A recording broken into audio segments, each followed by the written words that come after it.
Bump, Bow, bump, bow, ba-da-dum, bow, bump, bow, bump. bow. Bring. Hey, everybody, welcome to another edition of the Blue Review presented by LAX. I am Marcus Grant. He is Greg Bergman. Did I get it right today? I think I got it right today. It's Anyway, all. I think I can't see because I need to try your trick real fast. So what do you do here? It's like you you put the put your camera hand in front of the camera. and then that should like refocus things. I Nah, don't know. still grainy. That's fine. Okay. As long as on the on-air product is fine. Yeah, I just still can't see you very well. as long as it looks great in the chat, then I think everything's going to be fine. Things were not necessarily fine at Wrigley Field Oh on no. Wednesday for the Dodgers. There are a couple places we can start here, Greg. Well, first, before we get started, should shout out the folks at LAX. Of course, they are transforming the travel experience, saving guest time. The People Mover train should be open early next year, which will help people get in and out even faster. For more information, you can go to flylax.com/transforming LAX. All right. A couple places we can start. We can either start with what happened at Wrigley Field and the 2-game series there against the Cubs, or we can start with Blake Snell. Which piece of bad news do you want to get out? Ooh. Okay. See, let's. God, they're both bad. But yeah, let's go with bad. let's do Blake Snell first. I'm all about All it. right. Okay, so once upon a time, we thought that Blake Snell going on the injured list, missing a couple of starts, that hopefully it would be a short stay and that maybe he would be back soon. But the Dodgers got some bad news on Wednesday. That is that Snell is going to be shut down for the time being. He was planning to throw a next bullpen session, felt some tightness. So Dave Roberts and the medical staff decided they were going to shut him down. And so now, Greg, it looks like Blake Snell's return to the rotation is kind of up in the air. I guess on a scale of 1 to, want to run into freeway traffic, where's your level of panic right now? Level of panic. Sorry, excuse me. That was crazy. Probably like a 3. Because Okay. I have to have some bit of panic because this is an injury and it could put him out for a little while. And he kind of need him to be. He said before the season started, "I want to be the workhorse." Well, guess what? You are not a workhorse because this is a typical thing, and you haven't pitched more than 180 innings more than twice in your career. And both those years, you won the Cy Young. But either way, I just don't think that he is. I'm upset because he's not going to pitch. I'm fine with it. It's a 3 because come back in July and pitch your ass off going into the postseason. That's what I want to see. I don't care about any of the other stuff. Like it's okay. We can get through it. Even if there's going to be some losses, that's totally fine by me. Gonsolin's coming back. Kershaw at some point is going to come back. They have the pitching staff. They have the pitching depth to get through all of it. So 3 for the most part. But now my question to you, Marcus, is what do you think Dave Roberts what are you saying that they're putting him on that they're taking him off the mound? Does that mean to you in Dave Roberts terms 3 months out for the year, Right. 3 weeks? Like where do we fall on the Dave Roberts scale of lies? Yeah, according to the if we're sort of judging on the prognosis of the good doctor Dave Roberts, yeah, we're gonna see him till after the All-Star break, right? Like Yeah. that seems like a minimum at this point. So it is certainly concerning. But as we said many times before the season started, now that the season has started, there is a reason this team has acquired so much pitching depth. We spent all this time trying to figure out who's going to be in the rotation, who's going to be the odd man out when this guy comes back, or what do we do when Clayton Kershaw comes back? And while we all tried to figure it out, I feel like you, me, Jeff Spiegel, Travis Rogers, all of us said at some point, but they're going to have injuries, so it's all going to work itself out. Yep. And so here we are. Blake Snell is out for at least a little while. We don't know how long just yet. You mentioned Tony Gonsolin is coming back. Clayton Kershaw, I know, is working. He's been, making rehab starts. He's building himself back up to have an eventual return as well. So there is hope. There is reason to at least believe there's, help is on the way. There's reason to believe that it's going to be okay for the short term. And to your point, once Blake Snell is back and ready to go, that's just one more quality arm. And if he can help them with that sprint from, say, July through October, then they're all the better for it. Right. And I love what Roy Estrada said in the chat. Gonsolin will fill in nicely. Oh, it's going to go away from me if I don't get there quickly. But Gonsolin will fill in nicely. We have the assets to get more pitching. No panic. We won without Snell and we got better. Snell was a luxury. It was that part. The Snell was a luxury at the end, because when we got Blake Snell, it was like, we're adding Blake Snell to all of this. Okay, sure, great. I love that. So it is very much a luxury, and he's gonna, if he comes back after the All-Star break, whenever he comes back, doesn't matter, as long as he's healthy through into the playoffs. That is just such a luxury that nobody else has. Something that Lucy Chin said in the chat. Are we sure Pryor is a good pitching coach? It seems our pitchers got hurt the most and more often. Is this a Mark Pryor thing? Is this a training staff thing? Or is this, Greg, a function of sort of Andrew Friedman's philosophy when it comes to signing pitchers, that he gets guys who maybe have some injury history in their past and uses that to try to get a discount on guys that they think they can fix or work with? I think it's two things. I think you absolutely nailed one of them on the head, that it's Andrew Friedman and something that he likes to do. He likes to bring in these pitchers so that they, if they give him a good year, he's like, look, see, totally worked out, and we can fix him.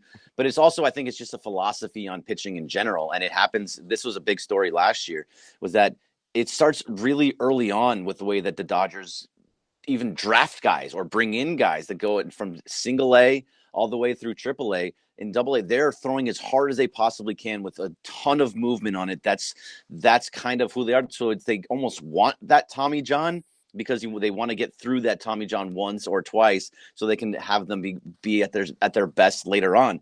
I mean, Tommy John is just a part of our game at this point. And so I don't really blame Mark Pryor for these injuries. I think it's more pitching philosophy within the actual minors before they come up. They want guys that throw extremely hard and throw with such torque that they're going to hurt their elbows. It's just the way that it works at some point. Like Paul Skeens, we're going to see him tomorrow night against Yamamoto. I hate to say it. I mean, he hasn't yet. Good for him. It's going to happen at some point. Like you just can't throw like that and it not happen in today's game. So I think a lot of that is pitching. I don't think that's a Pryor thing for me. Mm-hmm. No, I'm kind of with you. I don't think it's a Mark Pryor thing at all. It is wild, and I'm not saying you're wrong. It's wild, the idea of, hey, we got to break the seal on a Tommy John surgery to build you back up again. That's what it feels like, right? It does. It really does feel like that at this point.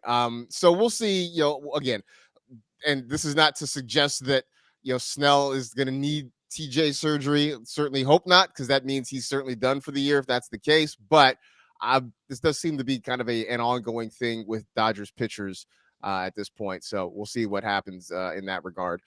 All right, I guess we got to get to the pain of last night at Wrigley Field. I mean, in the sense that we still have 17 minutes left of this show, and we got to do something. You don't want to talk about Yamamoto versus yeah, we'll never get to that. I mean, look, but we also still have a whole other day because there's no ball game today. Right, that's true. The Dodgers are traveling back to LA for a weekend series. A 6-gamer, I think. Pirates and Marlins, I believe it is. I believe it's Marlins. I wonder if we're going to see Alcantara. That's a good question. Yeah, I would. I don't know if I'm the Marlins. Maybe I shuffle my guys around and see if I can get him in there or something. I don't know. Right. I said yesterday that I'm tired of Pete Crow Armstrong.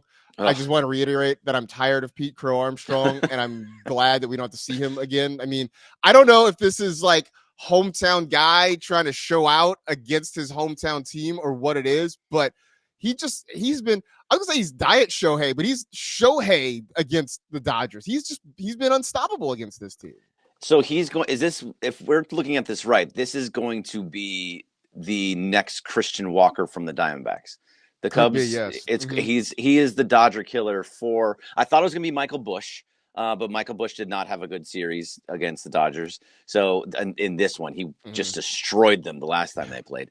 But PCA seems to be the next guy, because every time he came up, he was on base, stealing a base, on third base with nobody out. It's just like, why does this keep happening?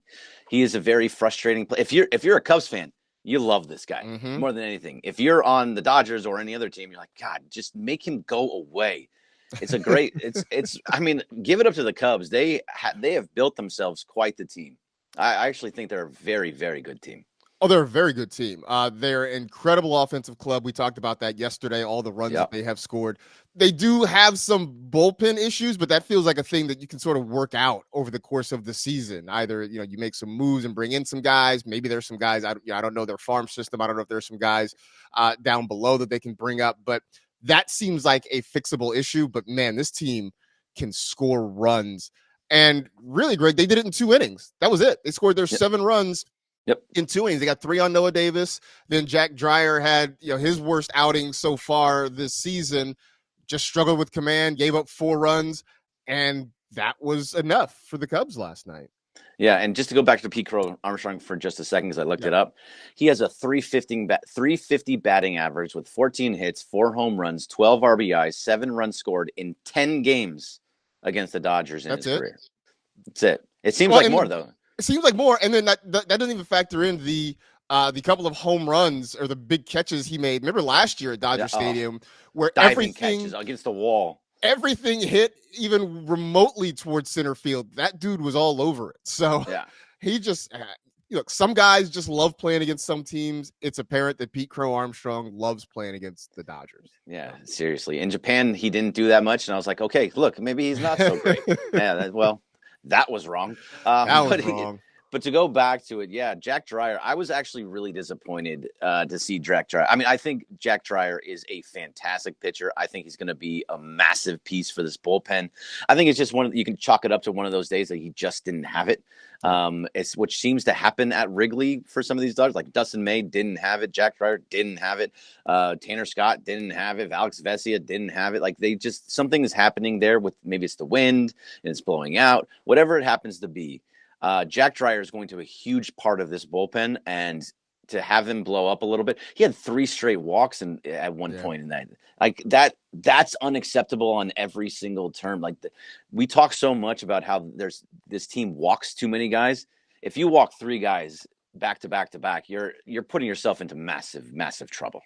100%. No, and that's, I feel like that's been the issue for Dodger pitching all year long, is when they walk guys, things go bad. I think the best outings we've seen, the best starts we've seen, the best relief outings we've seen have been when guys aren't walking people. And I know it seems very simplistic, but it just seems like it's magnified for the Dodgers. They give up those free passes.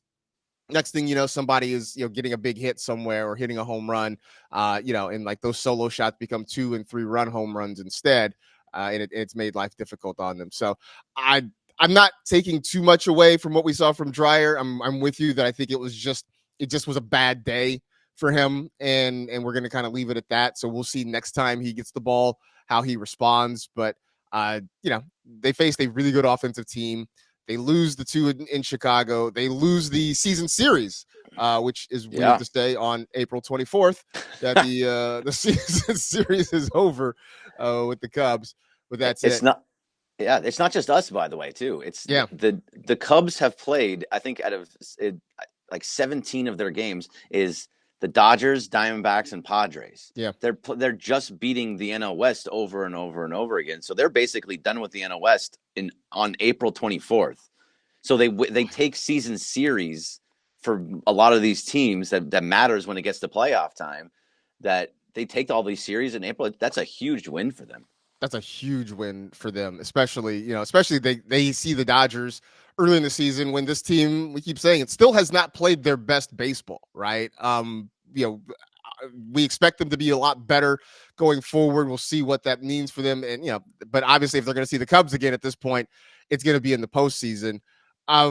Which actually brings me to, I texted this to you and Jeff Spiegel last night because as I'm, watching the game and I'm kind of scrolling social media, I'm seeing a whole lot of like, wow, this Dodgers Cubs series is insane. It's so great. We got to see more of this. And I texted you guys, I'm like, has this series actually been good?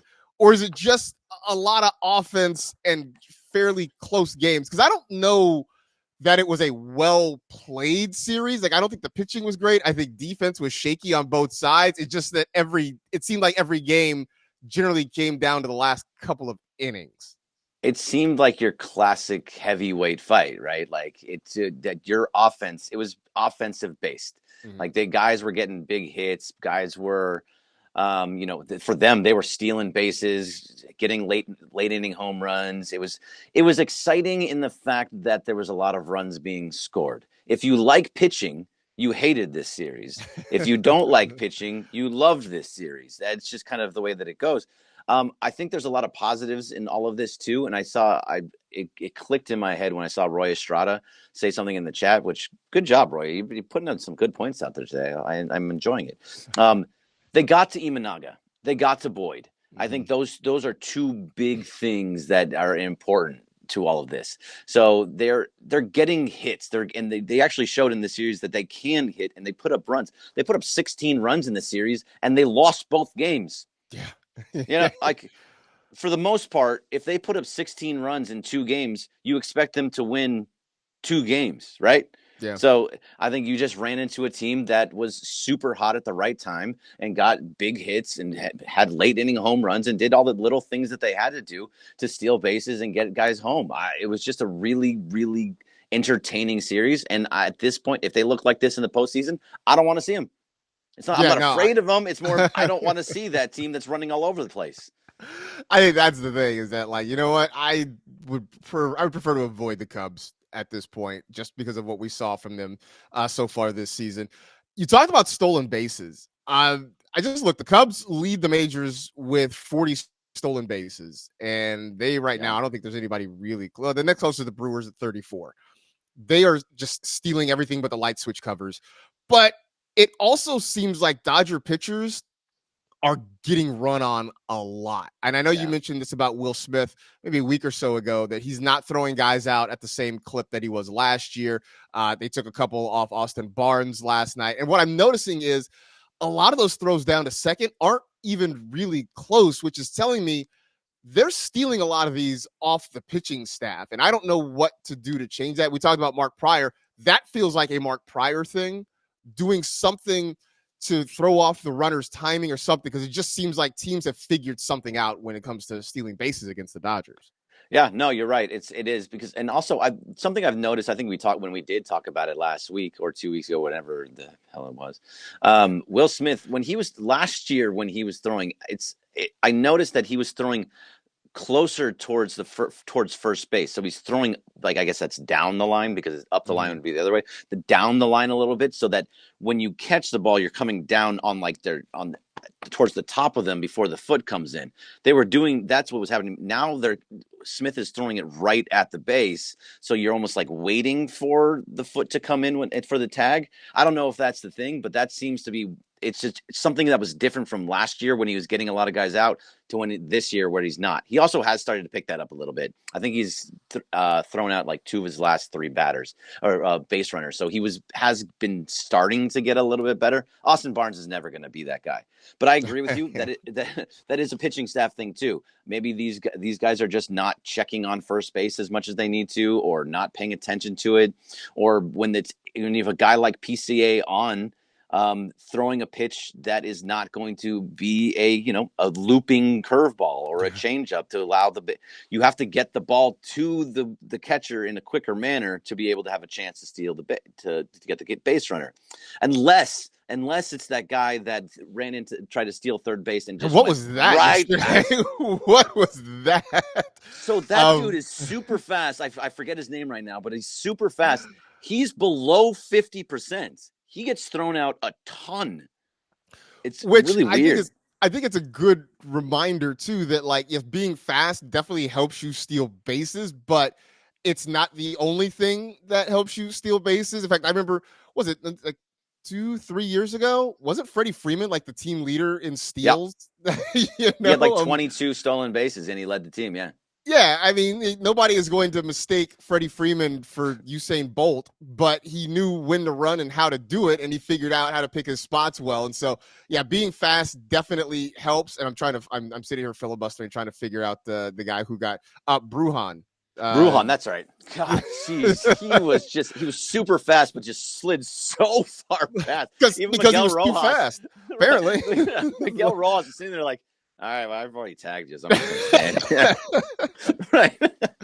It was incredible. You know what it was? It was sort of it was kind of the reverse of you remember Willie Mays Hayes in Major League, who like slides and comes up short of the base? Like, this was right. sort of the opposite of that, where he went too fast and went over the base. I love that scene. I love that scene because he just goes, "Bink," just like taps him. He's like a foot short of the pack. So yeah, that's what it is. All right, so here it is. We are through how many games now? 25 games. The Dodgers are at 16-9 right now. They are a game out of first place in the National League West. Through 25 games, your overall evaluation of what you've seen to this team? I mean, if you wanted to do a letter grade, I'd say probably a B minus, and I'm only giving them a B because they are still right at the top of baseball. Like it's either a half game or a game back of the Padres. They have one of the best records in baseball. They have 16 wins. I mean, they're still in a good position, and they're going to be just fine. But they haven't been playing well. The bottom of the lineup hasn't been good, although Andy Paz is starting to kind of start to click. They're not getting big hits. Shohei Ohtani, I believe, still has under 10 at bats with runners in scoring position, which huge problem. Yeah. The bullpen has had mess ups. They've had multiple blown saves, yet still in a position to be a game back of first place. It's so that's why it's like a B minus. They're not playing to their level. They're not showing the power that they have. They're not showing that they can get the hit after the hit after hit and manufacture runs. But they're still in a good space. So I have to say a B. Where are you at? No, I think that's about fair. I was going to say a B. They're not playing their best ball. They're playing good in sections, right? And we've said this before. There are days when they pitch and they don't hit. There are days when they hit and they don't pitch. The defense, you sort of never really know from day to day what you're going to get defensively from this club. But we all know that this team can be so much better. And through it all, the fact that they haven't played their best ball. And as you mentioned, they are, 7 games over 500. They're a game back in the standings here in late April. They're still amongst the best records in all of Major League Baseball. And with all the little things that we've sort of nitpicked at, all the injuries that they're dealing with, right? We spent the first, 10 minutes of the show talking about Blake Snell and pitching injuries and that sort of thing. They're still right kind of where they need to be in this thing with a chance to make a run. And, I don't know how many times have we seen this team kind of scuffle through April. Somehow the calendar turns to May and magically everything just kind of comes together. So maybe there's something to it. Maybe they just got to kind of figure things out. They got to muddle through April and then they get back home. The sun is shining in LA, as Randy Newman would say, sun is shining all the time. It's like another perfect day. And then they just turn it on again. I don't know. Yeah, of course. We've said it multiple times too. And I love your John Crook quote from yesterday. No way they can make up a game in 60 games or whatever it is. Like, no, I know it's all coming to an end, but also at the same time, we know at some point they're going to go on some stupid run where they go like 50-10 or 50-12. And you're going to be like, oh yeah, the Dodgers are good again. Watch out. Don't let the Dodgers get hot. It's like they're going to be fine. They're going to go on some massive run. It's just the fans that we are and doing the Blue Review and everyone in the chat is the same way. We're watching game in, game out, every single play. So we notice every single little thing that goes wrong.